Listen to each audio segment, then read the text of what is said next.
Capítulo 2. Orville llegó a Elizabeth City el 26 de septiembre tras un viaje sin incidentes ni molestias desde Dayton. Llegó con un poco de retraso a Kitty Hawk, pero únicamente porque no había viento, y al llegar, tras otra travesía sin problemas, se encontró con que Wilbur tenía la máquina planeadora preparada casi del todo. Completamente montada, constaba de 2 alas fijas, cada una de 1,5 metros por 5, colocadas una sobre la otra. También tenía controles de alabeo y un timón delantero movible, el timón horizontal o elevador de 1 metro cuadrado. No tenía tren de despegue y aterrizaje ni ruedas. Los modelos posteriores llevarían patines de madera, mucho más adecuados para la arena. Todo el aparato pesaba poco más de 22 kilos, con Wilbur de tripulante, a bordo pesaría en total unos 86. Wilbur, tendido boca abajo con la cabeza hacia adelante en el centro del plano inferior, mantenía el equilibrio longitudinal con el timón frontal. El viento era imprescindible y, contradiciendo el viejo proverbio irlandés, que el viento te dé siempre en la espalda, era bueno que diera de frente. Se decía que el viento nunca fue enemigo de los Wright. Novatos haciendo prácticas, los hermanos todavía no habían advertido lo útil que era llevar registro de todo lo que hacían. Pero sus cartas a casa indican que iniciaron los experimentos el 3 de octubre. Nos lo hemos pasado bien, escribió Orville a Catharine el 14 de octubre, hemos sacado la máquina 3 días en total, de 2 a 4 horas cada vez. Al iniciar sus experimentos, soplaba un viento terrible de más de 50 kilómetros por hora, demasiado fuerte e inestable para intentar elevarse con él, y volaron la máquina como una cometa, con los cables colgando para manejar la dirección desde el suelo. La mayor dificultad era que el planeador no subiera mucho más de 6 metros. Incluso con viento ideal, de 24 a 32 kilómetros por hora, la cometa tiraba muy fuerte. Naturalmente, tiende a seguir subiendo, explicaba Orville. Cuando empieza a elevarse demasiado, le damos un tirón fuerte, para terror nuestro, responde precipitándose a tierra como una flecha. Si no se había roto nada, volaban de nuevo el planeador, cometa y lo fotografiaban en el aire. Una vez, con el planeador posado en tierra para hacer ajustes, una súbita ráfaga lo golpeó en un extremo, más rápido que el pensamiento, el aire lanzó el planeador a 6 metros y dejándolo hecho pedazos.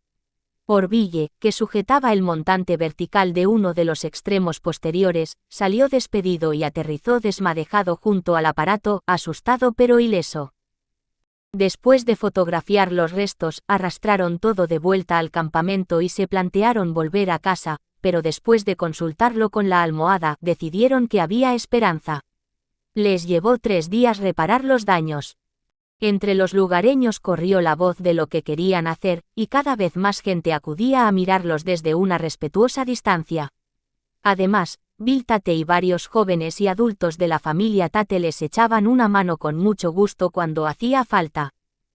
Wilbur y Orville trabajaban codo con codo todo el rato, las mismas horas que en casa, menos los días más propicios para el vuelo tripulado, y entonces solo era Wilbur el que volaba, aunque fuera brevemente.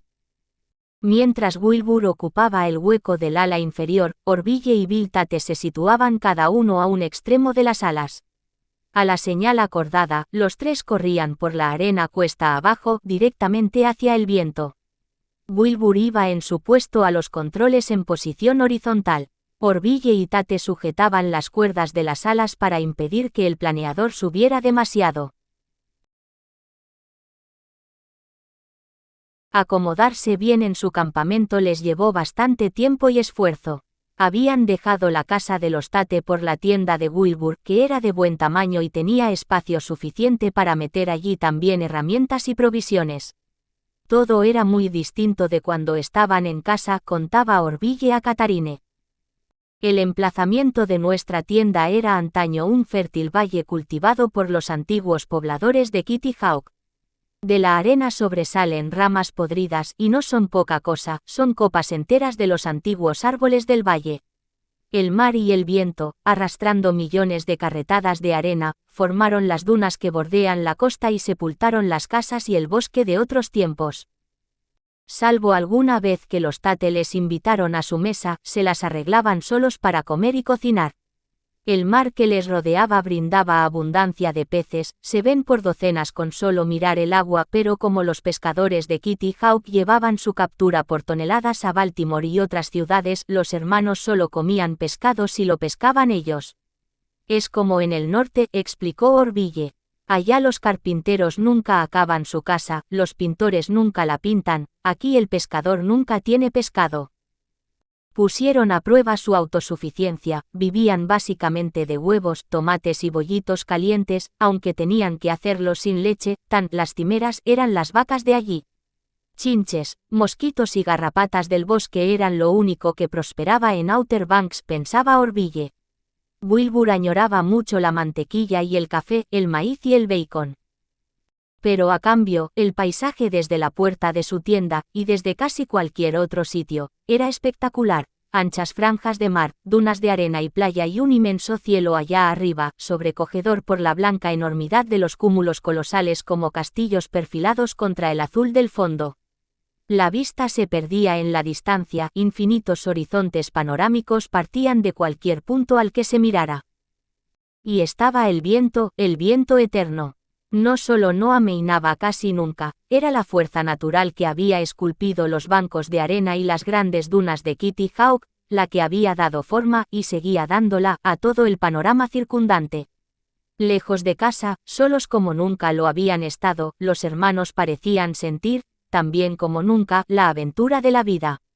Orville dijo posteriormente que a pesar de todas las adversidades que se les presentaron, fue la época más feliz que conocieron.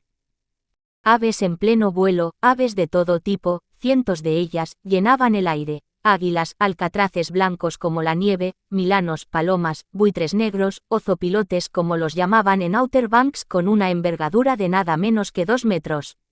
Wilbur dedicó horas a estudiar sus movimientos en el viento, llenando páginas de su cuaderno de notas, a veces con pequeños dibujos. La observación empírica del arte de los pájaros, el milagro de los pájaros, nunca dejó de ser primordial y fascinante, y la vida de las aves en Outer Banks evocaba los renglones de El imperio del aire de Mouillard, superando todo cuanto jamás hubieran imaginado. El buitre necesita poco y su fortaleza no es exagerada. ¿Qué sabe hacer, pues?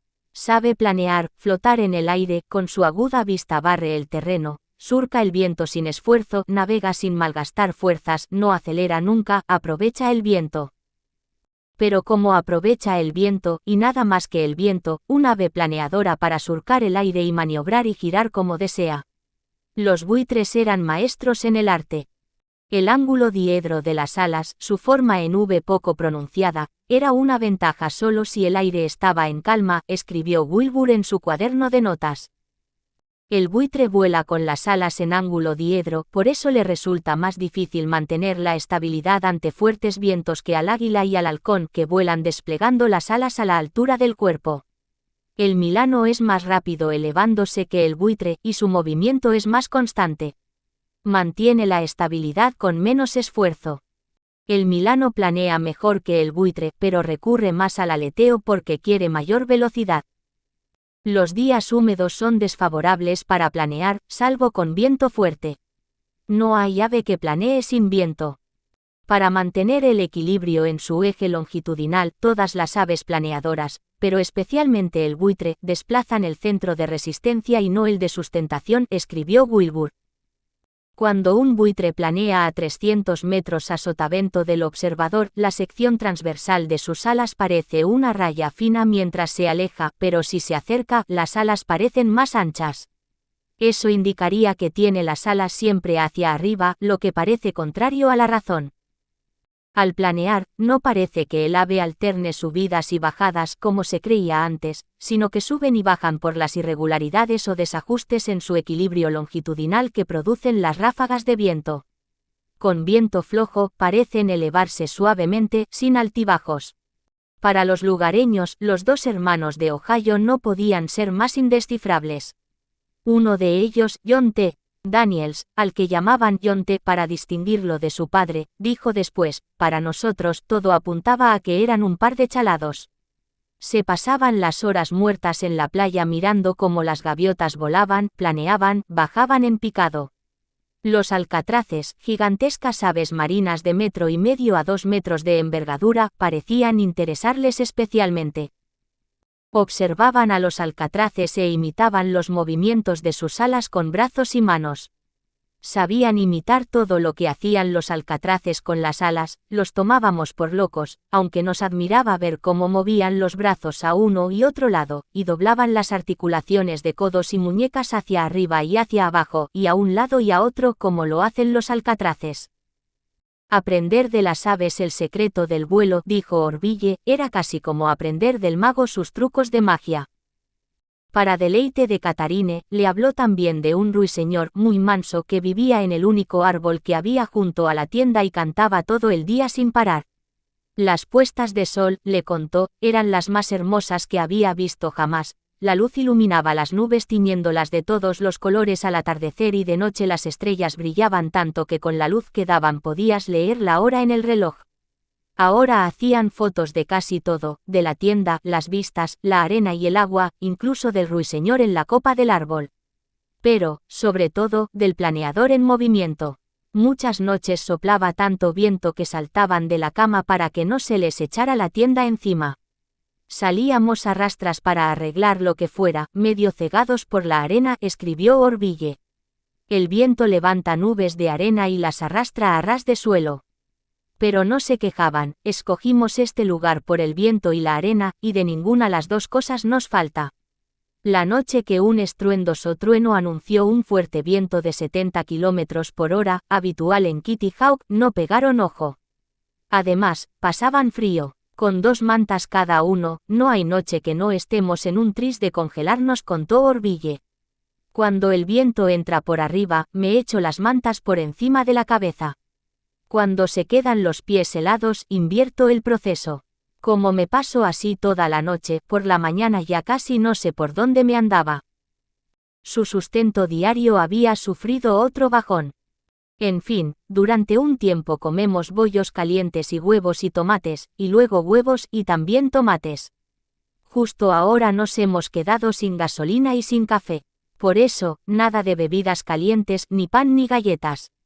El pedido que salió para acá el martes se ha retrasado por el viento. Will está devorado. Pese a todo, Catharine lo sabía, lo estaban pasando en grande, en primer lugar por lo que hacían, pero también en buena medida por los Kitty Hawkers. La afabilidad y las ganas de ayudarles de aquella gente nunca decayeron, y sus historias y su forma de ver la vida y expresar sus puntos de vista eran asombrosamente distintas. Los hermanos oían cosas totalmente nuevas para ellos, palabras como desrecordar, en vez de olvidar, y expresiones como hasta no. Luego, calma suave para aludir al mar tranquilo. Hoitoide 6 era marea alta. El joven Tommy Tate, sobrino de Bill Tate de 16 años, aseguró una vez a Orville que el hombre más rico de todo Kitty Hawk era Doc Coxwell, de profesión boticario. Orville le preguntó cuánto dinero tenía. Pues su hermano le debe $1,500, contestó Tommy, como zanjando la cuestión con aquello. La viva curiosidad de Bill Tate por la empresa de aquellos hombres de Ohio y sus grandes deseos de serles de ayuda no parecían sino ir en aumento. Aunque tenía que mantener a su familia como siempre, dedicaba 2 o 3 horas al día a lo suyo y el resto del tiempo a los hermanos. Para entonces, los demás ya no los tomaban por excéntricos sin más. La vida en Outer Banks era dura. Subsistir era una lucha constante. Se admiraba mucho la capacidad de trabajo y, en palabras de John T. Daniels, los Gruite eran 2 de los muchachos más afanosos que habían conocido, y cuando trabajaban. Ponían su alma y su corazón en lo que hacían. A mitad de octubre, el tiempo se les acababa. Wilbur llevaba casi 6 semanas fuera de Dayton, y Catharine les contó que se había visto obligada a despedir al joven que Orville había dejado a cargo de la tienda de bicicletas en su ausencia. Pero los hermanos todavía necesitaban más prácticas de vuelo tripulado. Con la ayuda de Bill Tate, arrastraron el planeador 6 kilómetros hasta un grupo de 3 dunas de arena más altas que las demás, las colinas de Kill Devil. Aquel paraje, tal como lo había descrito Tate en su carta del 18 de agosto, era un lugar sin un solo árbol ni arbusto en ninguna parte. Las 3 colinas, Big, Little y West 7, tenían aproximadamente 30, 9 y 18 metros de altura, respectivamente, aunque también es verdad que la acción del viento modificaba constantemente su forma y altura. Las vistas desde lo alto de la colina Big eran espectaculares en los 4 puntos cardinales. Al este se veía la gran extensión verdiazul del Atlántico, más allá de la playa que distaba 1 kilómetro. Hacia el norte, una enorme formación de bancos de arena, al sur, una alargada charca de agua dulce y sombríos bosques, y al oeste, la vista de las vistas, la isla y la ensenada de Roanoke. El día era claro, el viento, justo el idóneo. Era 19 de octubre, después de estudiar y trabajar duro durante casi 4 años, esa fecha sería inolvidable para los hermanos. Wilbur hizo un vuelo tripulado tras otro. Se ignora cuántos, no llevaron la cuenta, pero sí que registraron vuelos de 90 a 100 metros de longitud y velocidades de aterrizaje de casi 50 km por hora. Wilbur era el único que volaba, pero ahora, en vez de la primera persona del singular con que describía los progresos que hacían, pasó a usar la primera del plural. Así lo hizo en el largo informe que envió luego a Octave Chanute. Y aunque pareciera una práctica peligrosa, comprobamos que era perfectamente segura y cómoda, salvo por la arena que llevaba el aire. Durante los primeros días en Kitty Hawk, Wilbur había dicho en una carta a su padre que no le decepcionaría gran cosa no sacar prácticamente nada de allí. Se lo tomaba como un viaje de placer, y sin duda lo fue para ambos hermanos, lejos y solos en un escenario tan distinto de todo lo que habían conocido hasta la fecha, estaban haciendo lo que más les gustaba. Querían adquirir un valioso conocimiento, y así fue, más incluso de lo esperado. Allí encontraron el camino que debían seguir. Con característica contención, Wilbur prosiguió diciendo que podían volver a casa, sin que la lógica pura y dura de la experiencia haya derribado nuestras teorías, con nosotros incluidos. No dijo nada de la emoción de volar, aunque era la primera vez que la experimentaba. Hicieron las maletas para regresar a casa seguros de que volverían a Kitty Hawk.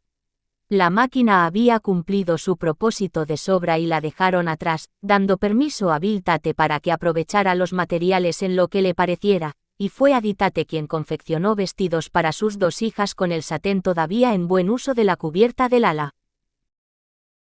Capítulo 3. Durante los 8 meses siguientes, el trabajo en el taller de bicicletas y las costumbres de la vida en la casa familiar apenas sufrieron ningún cambio. Pero en su tiempo libre y su pensamiento, la prioridad para Wilbur y Orville eran los preparativos para volver a Kitty Hawk. Ya habían puesto en marcha su proyecto para el nuevo planeador, y ahora se concentraban en los problemas pendientes de solución. En una nueva carta a Octave Chanute, Wilbur le dijo que construirían el nuevo planeador basándose en el mismo plan general que el del modelo anterior, solo que este iba a ser más largo y se mejorarían algunos detalles de construcción. No dijo exactamente en qué consistirían las mejoras y tampoco que iba a ser el planeador más grande construido jamás. Otra diferencia en sus detalles era que la curvatura de las alas, basándose en las medidas que calculó Otto Lilienthal, sería mayor.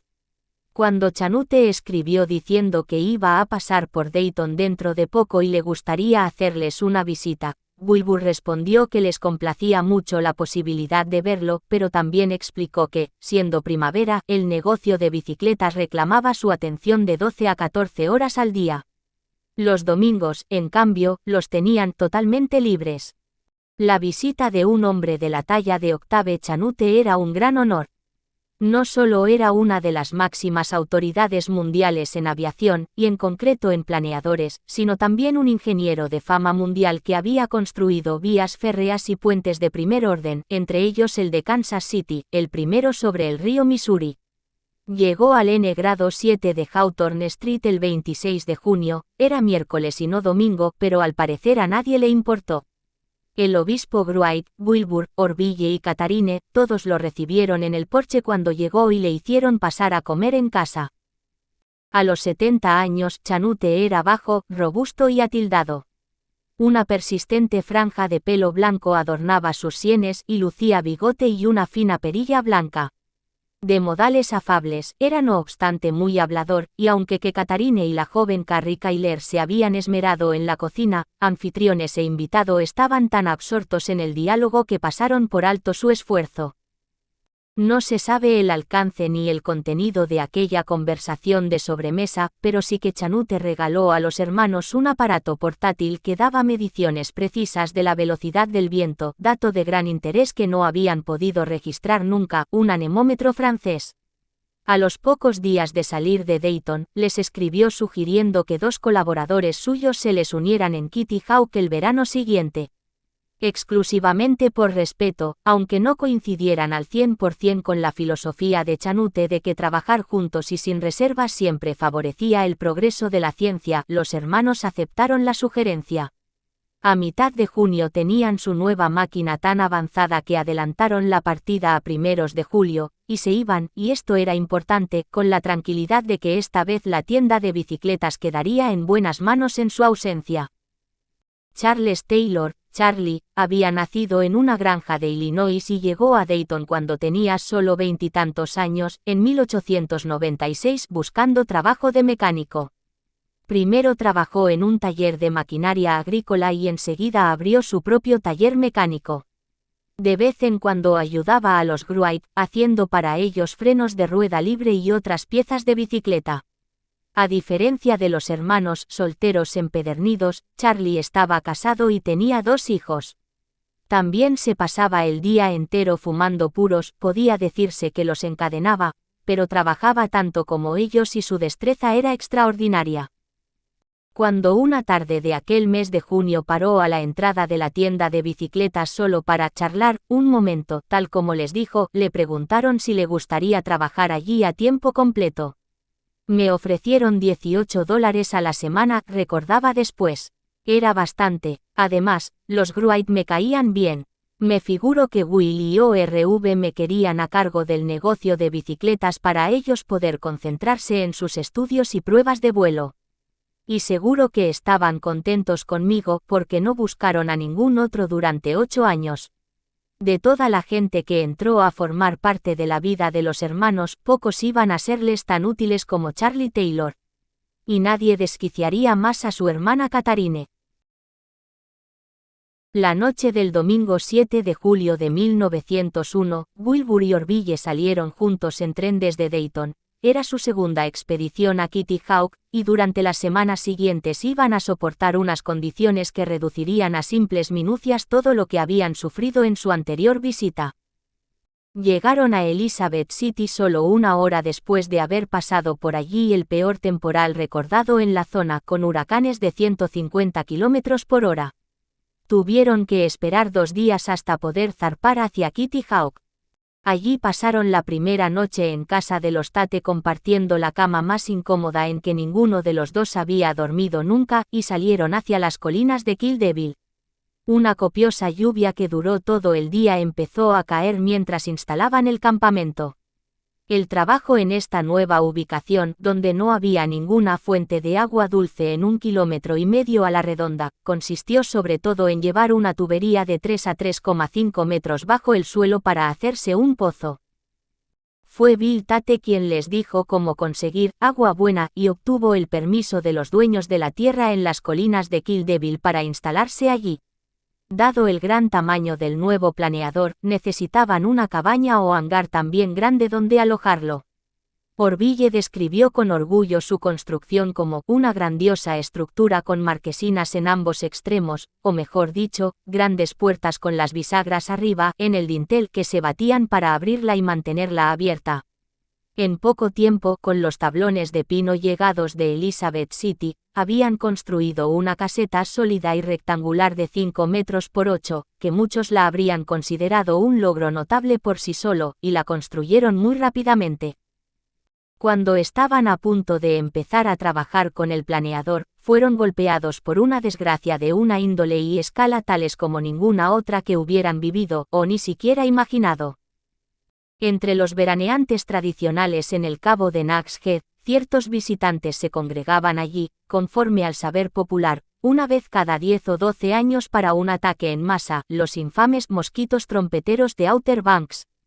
El día 18 de julio quedó súbitamente claro que 1901 era uno de esos años. Según Orville, los mosquitos se presentaron en forma de una imponente nube que casi tapaba el sol. Fue sin lugar a duda la peor experiencia de su vida, contó a Catharine. Los martirios de la fiebre tifoidea no eran prácticamente nada, a su lado, no había forma de escapar a los mosquitos. La arena y la hierba y los árboles y las dunas y todo estaba cubierto de ellos casi por completo. Nos picaban como si tal cosa, atravesando ropa interior y calcetines. Por todo el cuerpo me salieron granos del tamaño de huevos de gallina. Tratamos de huir yéndonos a la cama, eso fue poco después de las 5. Sacamos los catres debajo de los toldos y nos envolvimos en las mantas, asomando solo la nariz entre los pliegues para exponer la menor superficie posible al ataque. Hasta entonces el viento soplaba a 30 kilómetros por hora, ahora había amainado por completo y el calor del verano seguía en aumento.